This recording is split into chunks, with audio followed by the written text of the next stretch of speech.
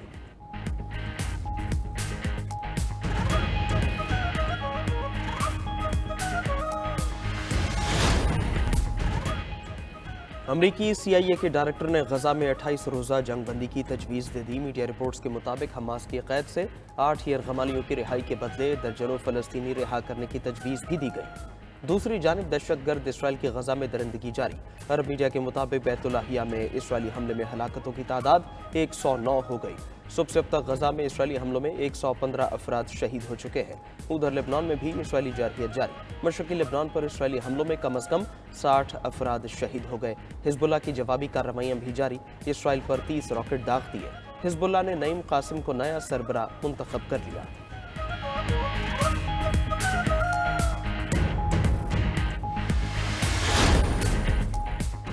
اسرائیل نے اقوام متحدہ کی ریلیف ایجنسی اونروا پر پابندی لگا دی۔ اونروا کا کہنا تھا کہ ادارے پر پابندی فلسطینیوں کے مصائب کو مزید گہرا کرے گی۔ فلسطینی صدر نے اونروا پر پابندی سے متعلق اسرائیلی ووٹ کو مسترد کر دیا۔ فلسطینی ایوان صدر کے ترجمان کا کہنا ہے کہ اونروا پر پابندی کی اجازت نہیں دیں گے۔ اسرائیل فاشسٹ ریاست بن چکا ہے۔ اقوام متحدہ کے ذیلی ادارے اونروا پر پابندی پر امریکہ کی جانب سے تشویش کا اظہار۔ آئرلینڈ، ناروے، سلووینیا اور اسپین کی پرزور مذمت۔